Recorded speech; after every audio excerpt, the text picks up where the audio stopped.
충격적인 일이 벌어졌습니다. 세계 최강이라 자부하던 미국 조선업이 심각한 위기에 처했습니다. 특히 수상함 건조와 유지 보수 속도가 늦어지면서 미 해군은 한국 조선소의 도움을 적극적으로 고려하고 있습니다. 트럼프 대통령은 급기야 한국 조선업에 손을 내밀며 한국 조선소의 군함 유지 보수를 맡기고 미래의 함정 건조 협력을 검토하고 있다고 합니다. 한때 세계를 지배하던 미국이 이제는 한국 없이는 아시아에서 힘을 쓸 수 없다는 분석까지 쏟아지고 있는데요. 이제 주한미군이 한국을 위한 존재가 아니라 미국의 생존을 위해 반드시 붙잡아야 할 최후의 보루라고 말하는 사람들이 많아지고 있습니다. 도대체 무슨 일이 생긴 것인지 지금 바로 알아보겠습니다. 사연 시작 전 구독과 좋아요 부탁드립니다. 감사합니다. 저는 버지니아에 위치한 미 해군 조선소에서 30년간 근무해온 수석 엔지니어 마이클이라고 합니다. 지난 세월 동안 미국 해군의 영광을 지켜왔다고 자부해왔습니다. 하지만 그날 아침 회의에서 들은 소식은 평생 잊지 못할 충격으로 다가왔습니다. 미 해군, 한국 조선업의 유지보수 협력 요청. 조선업 위기 속 해군 전력 유지 총력이라는 뉴스 헤드라인이 대형 스크린에 떠올랐어요.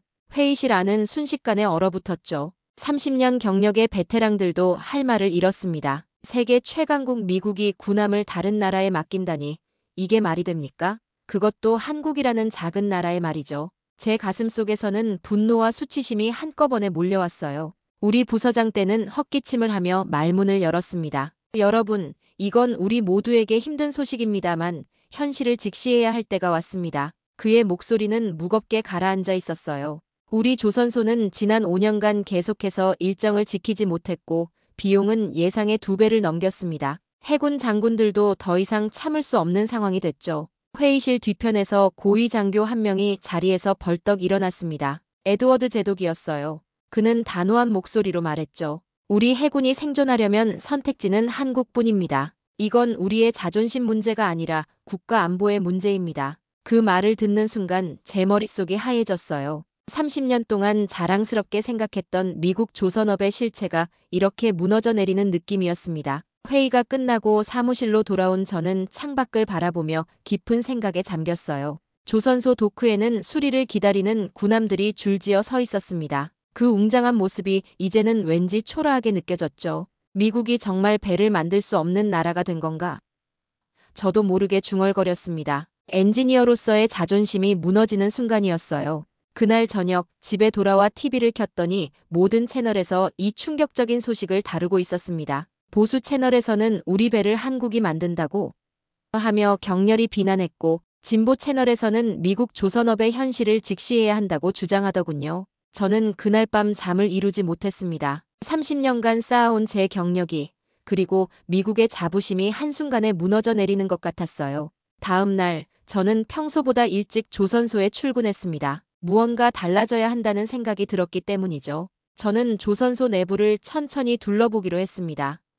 평소에는 바쁜 일정 때문에 제대로 살펴볼 시간이 없었지만 이제는 정면으로 현실을 마주해야 할 때였어요. 도크 안에는 여러 척의 군함이 수리를 기다리고 있었습니다. 그중 하나인 USS 포터는 이미 3년째 정비 중이었죠. 원래 계획은 18개월이었는데 부품 수급 문제와 기술적 결함으로 계속 지연되고 있었어요. 작업장에서 만난 동료 톰은 긴 한숨을 내쉬며 말했습니다. 마이클, 이 배 하나 고치는데 우리 예산의 절반이 날아갔어. 이 상태로는 10년 안에 미 해군은 제대로 된 함정을 하나도 운용할 수 없게 될 거야. 그의 말에 가슴이 철렁 내려앉았어요. 실제로 우리 조선소는 지난 5년간 신형 군함 건조 일정을 계속 지연시켜왔습니다. 반면 한국은 같은 기간 수십 척의 상업용 선박과 군함을 성공적으로 인도했다는 소식이 들려왔죠. 오후에는 최신의 포드급 항공모함의 기술 보고서를 검토하게 되었습니다. 1,300억 달러가 투입된 이 항공모함은 미 해군의 자존심이자 최첨단 기술의 결정체였죠. 하지만 보고서 내용은 충격적이었어요. 비행기 발사 시스템에서 심각한 결함이 발견되었고 원자로 냉각 시스템도 불안정했습니다. 우리가 만든 배인데 왜 제대로 작동하지 않는 거야? 라고 중얼거렸어요. 같은 시간 해군성 회의실에서는 카를로스 장관이 긴급 회의를 소집했다는 소식이 들려왔습니다. 그는 회의에서 한국 조선소 방문을 공식 발표했다고 하더군요. 미국의 조선 기술을 재평가하고 협력 가능성을 모색할 것이라는 내용이었습니다. 이 소식은 조선소 전체에 순식간에 퍼졌고 모두가 불안해하기 시작했어요. 저녁에 다시 사무실로 돌아왔을 때 책상 위에 놓인 예산 보고서가 눈에 들어왔습니다. 수리 대기 중인 군함들의 유지보수 비용만 해도 천문학적 수준이었죠. 예상보다 3배나 초과한 금액이었습니다. 그때 동료 짐이 열린 문으로 고개를 내밀었어요. 마이클, 들었어? 우리 조선소의 생산성이 한국의 5분의 1 수준이래. 같은 배를 만드는데 우리는 5배의 시간과 3배의 비용이 든다는군. 순간 제 머릿속에 수많은 생각이 스쳐 지나갔습니다. 미국이 한때 세계 최고의 조선 강국이었던 시절.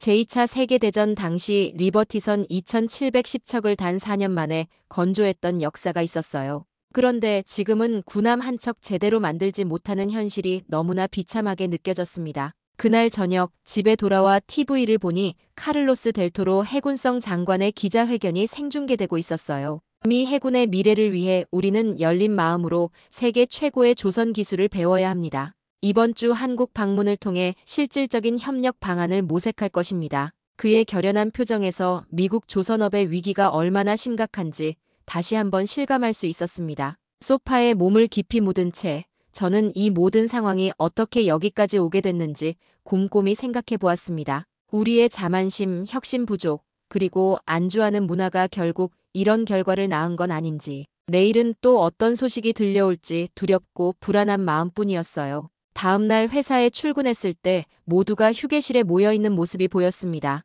대형 TV에서는 트럼프 대통령의 긴급 기자회견이 생중계되고 있었어요. 제 가슴이 쿵쾅거리기 시작했죠. 직감적으로 무슨 일인지 알 것 같았습니다. 트럼프 대통령은 카메라를 정면으로 응시하며 말했습니다. 미국 조선업을 되살리기 위해 한국과 협력할 것입니다. 이것은 어려운 결정이었지만 우리 해군의 미래를 위한 불가피한 선택입니다. 그의 목소리에서는 결연함이 느껴졌어요. 솔직히 말하겠습니다. 미국은 지금 배를 제대로 만들 수 없습니다. 우리는 현실을 인정해야 합니다. 회사 동료들의 표정이 굳어졌습니다. 30년, 40년 경력의 베테랑들이 망연자실한 표정으로 서 있었어요. 세계 최강국 미국의 대통령이 공개적으로 우리는 배를 만들 수 없다고 인정한 것이니까요. 갑자기 회의실 문이 열리고 부서장 댄이 들어왔습니다. 그의 표정은 심각했어요. 여러분, 대통령 발표 내용을 다들 들으셨을 겁니다. 미 해군은 한국 조선소에 군함 유지 보수를 맡기며 협력을 확대하고 있습니다. 또한 알래스카 지역에서 운영할 쇄빙선 건조 가능성도 검토 중입니다. 그는 한숨을 크게 내쉬었습니다. 그리고 우리 팀에서 한 명이 한국 조선소를 방문해 기술 교류를 할 사람이 필요합니다. 그 순간 회의실의 모든 시선이 저를 향했어요. 30년간의 경험과 기술력으로 볼 때 제가 가장 적합한 인물이었거든요. 마이클, 자네가 한국에 가주었으면 하네. 우리 조선소의 미래가 걸린 중요한 임무야. 부서장의 말에 순간 머리가 하얘졌지만 제 의무를 저버릴 수는 없었습니다. 알겠습니다. 제가 다녀오겠습니다. 저도 모르게 대답했어요. 그날 오후 온라인상에서는 이 소식에 대한 격렬한 논쟁이 벌어지고 있었습니다. 보수 성향의 기업인 조지는 TV 인터뷰에서 강하게 반발했어요. 미국 조선업을 버리고 한국과 손잡는다고? 말도 안 됩니다. 이건 국가 안보를 위협하는 결정입니다. 그의 목소리는 분노로 떨리고 있었죠. 하지만 에드워드 제독은 다른 의견을 내놓았습니다. 선택의 여지가 없습니다. 현재 미국 내 어떤 조선소도 우리가 필요로 하는 고급 군함을 제때 만들 능력이 없습니다. 이것은 자존심의 문제가 아닌 국가 안보의 문제입니다. 일주일 후 저는 인천국제공항에 도착했습니다. 한국 방문은 처음이었어요. 공항에서 나오자 한국 관계자가 저를 맞이했습니다. 마이클 씨, 한국에 오신 것을 환영합니다. 내일 조선소로 안내해드리겠습니다. 그는 유창한 영어로 말했어요. 호텔로 이동하는 차 안에서 창밖을 바라보니 서울의 화려한 야경과 최첨단 빌딩들이 눈에 들어왔습니다. 이런 나라가 어떻게 세계 최고의 조선 강국이 됐는지 궁금해졌어요. 불과 50년 전만 해도 한국은 세계에서 가장 가난한 나라 중 하나였다고 알고 있었거든요. 호텔방에 도착해 짐을 풀고 내일 있을 조선소 방문을 위해 준비 자료를 검토했습니다. 미국의 자존심을 지키기 위해, 그리고 미 해군의 위상을 되찾기 위해 이번 방문에서 최대한 많은 것을 배워와야 한다는 생각이 들었어요. 창밖으로 보이는 서울의 불빛을 바라보며 내일 만날 한국 조선업의 현실이 어떨지 가슴이 두근거렸습니다. 다음 날 아침, 김정우는 약속대로 호텔 로비에서 저를 맞이했습니다. 함께 울산으로 가는 고속열차에 올랐는데 열차의 정확성과 속도에 첫 번째 충격을 받았어요. 이 열차는 정시 도착률이 99.9%입니다. 기계처럼 정확하죠. 김정은의 자부심 가득한 설명에 고개를 끄덕였습니다. 울산에 도착한 후 현대조선소로 향했어요. 조선소 입구에 들어서는 순간 제 눈을 의심할 수밖에 없었습니다. 거대한 크레인들이 하늘을 찌르듯 늘어서 있었고 수십 척의 선박이 동시에 건조되고 있었어요. 미국 노퍽 조선소의 3배는 되어 보이는 규모였습니다. 이게 조선소라고? 미국과 비교가 안 돼. 제 입에서 저도 모르게 말이 튀어나왔어요.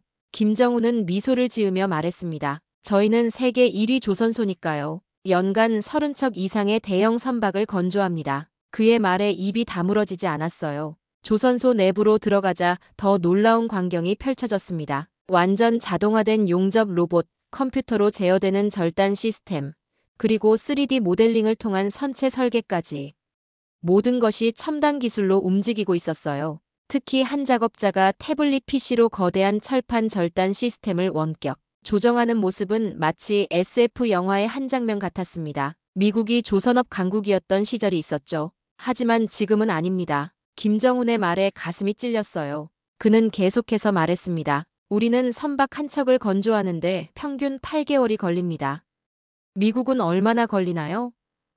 그 질문에 솔직히 대답할 수 없었어요. 미국에서는 같은 규모의 선박을 건조하는데 최소 2년이 넘게 걸렸으니까요. 조선소 한쪽에서는 미 해군이 요청한 쇄빙선의 설계도를 검토하는 회의가 진행 중이었습니다. 30명 정도의 엔지니어들이 모여 열띤 토론을 벌이고 있었어요. 김정은의 설명에 따르면 이들은 미국이 제출한 설계안의 문제점을 10개 이상 발견했다고 합니다. 이 설계대로라면 극지방에서 제대로 작동하지 않을 겁니다. 저희가 개선안을 제시했어요. 점심시간에 김정은과 식사를 하며 더 많은 이야기를 나눴습니다. 사실 저희는 LNG 선박 분야에서 세계 시장의 80%를 차지하고 있어요. 미국은 LNG 선박을 한 척도 만들지 못하죠. 그의 말을 듣고 있자니 미국의 현실이 더욱 처참하게 느껴졌습니다. 오후에는 실제 건조 중인 선박의 내부를 둘러보았어요. 엄청난 정밀도로 작업이 진행되고 있었습니다. 용접 이음새는 마치 예술 작품처럼 완벽했고 모든 공정이 컴퓨터로 제어되고 있었어요. 우리는 오차 범위가 1mm 이내입니다. 이게 표준이죠. 김정은의 말에 저는 말문이 막혔습니다. 미국에서는 5mm 오차도 양으로 평가되는 현실이었으니까요. 그날 저녁 카를로스 델토로 해군성 장관과 그의 일행이 조선소를 방문했습니다. 그들의 표정에서도 충격과 놀라움을 읽을 수 있었어요. 델토로 장관은 조선소를 둘러본 후 한마디만 남겼습니다. 이 정도 수준일 줄은 몰랐다. 기가 막히군. 호텔로 돌아오는 길에 창밖을 바라보며 깊은 생각에 잠겼습니다. 미국과 한국의 조선업 격차는 제가 상상했던 것보다 훨씬 컸어요. 우린 이제 한국한테 배우는 처지가 됐단 말인가? 하며 스스로에게 물었지만 그 대답은 이미 알고 있었습니다. 이제 미국이 나아갈 길은 자존심을 내려놓고 한국의 기술을 배우는 것밖에 없었어요. 창문에 비친 제 얼굴에서 복잡한 감정이 교차하는 것을 볼 수 있었습니다. 워싱턴으로 돌아온 후 저는 즉시 부서 전체 회의에 참석해 한국 방문 결과를 보고했습니다. 회의실은 미 해군 고위 장성들과 조선 엔지니어들로 가득 찼어요. 모두의 표정이 굳어 있었습니다. 제가 한국 조선소에서 찍어온 영상과 자료를 보여주자 회의실은 무거운 침묵에 휩싸였죠. 솔직히 말씀드리면 현재 기술 격차는 최소 20년 이상입니다. 제 말에 회의실 내 몇몇 사람들이 불편한 기색을 보였어요. 한국 조선소는 완전 자동화 시스템으로 운영되고 인공지능이 설계부터 건조까지 모든 과정을 최적화합니다. 우리는 아직도 반자동 시스템에 의존하고 있죠. 보고를 마치자 회의장 뒤쪽에서 한 남자가 자리에서 벌떡 일어났습니다. 보수파 기업인 스탠튼이었어요. 이건 말도 안 됩니다. 미국 조선업을 되살리려면 한국과의 협력을 중단해야 합니다. 우리 기술에 투자하고 미국 노동자들을 고용해야 하죠.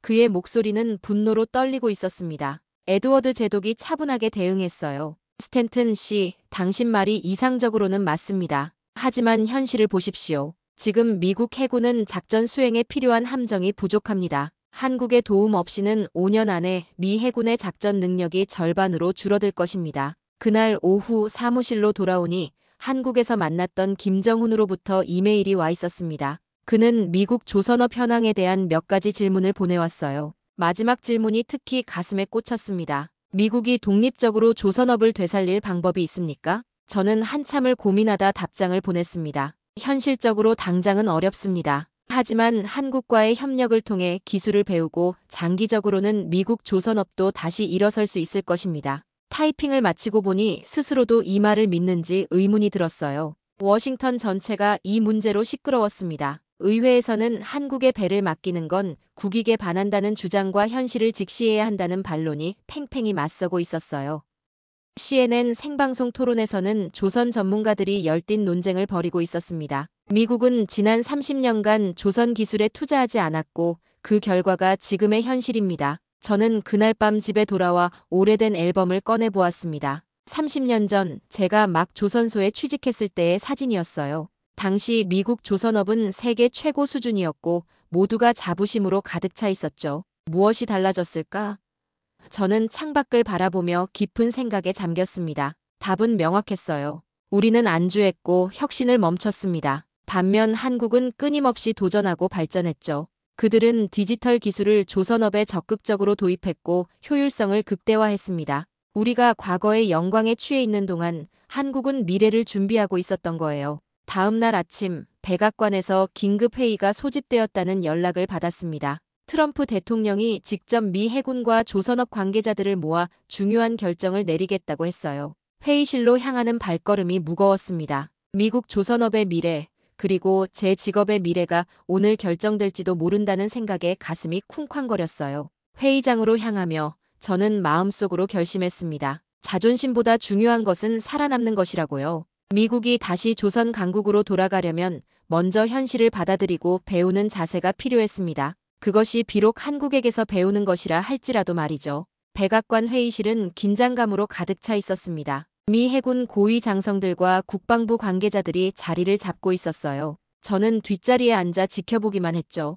회의가 시작되자 해군성 장관이 서류 뭉치를 테이블 위에 내려놓았습니다. 오늘 알래스카 LNG선과 쇠빙선 프로젝트 검토에 관한 중요한 논의를 시작하겠습니다. 해군성 장관의 목소리는 진지하게 들렸어요. 토마스 제독이 자리에서 일어나 발표를 시작했습니다. 솔직히 말씀드리자면 미국에는 이 배를 만들 기술도 공장도 없습니다. 현재 미국 조선소의 쇠빙선 건조 속도가 지나치게 느려 미 해군은 한국 조선소를 대안으로 고려하고 있습니다. 그의 말에 회의실은 무거운 침묵에 빠졌어요. 한국의 도움 없이는 미국 해군과 해안경비대는 북극해에서의 작전 능력을 확보할 수 없습니다. 특히 북극해에서의 활동은 불가능해질 것입니다. 백악관 회의 직후 국방부는 한국 조선업체와의 협력 가능성을 검토하고 있다는 공식 성명을 발표했습니다. 우선적으로 군수지원함과 유지보수 계약을 진행하고 쇠빙선과 LNG선 건조 요청도 검토 중이라는 내용이었어요. 이는 미국 해군이 자국 조선소가 아닌 외국 조선소의 중요 함정 건조를 요청하는 매우 이례적인 상황이었습니다. 국방부 대변인은 기자회견에서 이번 검토는 미국 해군의 작전 능력을 유지하기 위한 불가피한 선택이라고 설명했어요. 우리는 한국의 선진 조선 기술을 배우고 장기적으로 미국 조선업 부활을 위한 기반을 마련할 것입니다. 보수파 인사들은 불편한 기색을 감추지 못했습니다. 특히 스탠튼은 폭스뉴스 인터뷰에서 강하게 비판했어요. 이건 미국의 자존심을 버리는 결정입니다. 우리가 한국에 의존하게 되면 미국의 국가 안보는 어떻게 됩니까? 이에 대해 행정부는 현실적인 판단이라고 반박했습니다. 실제로 미국은 지난 20년간 극지용 쇠빙선을 단 한 척도 건조하지 못했고 노후화된 쇠빙선들은 계속해서 고장으로 임무를 수행하지 못하는 상황이었어요. 발표가 끝나자 델토로 해군성 장관이 구체적인 계획을 설명했습니다. 이번 검토는 단순한 선박 건조 요청이 아닌 기술 협력을 포함합니다. 한국의 선진 조선 기술을 배워 미국 조선업을 다시 일으키는 것이 목표입니다. 그의 말에 저는 가슴이 뛰었어요. 희망이 보이는 것 같았기 때문이죠. 회의가 끝나고 나오는 길에 토마스 제독이 저를 불렀습니다. 마이클, 자네가 한국과의 기술 협력 프로젝트 미국 측 담당자가 되어주게. 한국 조선소를 방문해 기술력을 평가하고 협력 가능성을 타진해보게. 그 말에 저는 크게 고개를 끄덕였어요. 제가 할 수 있는 모든 것을 다하겠습니다.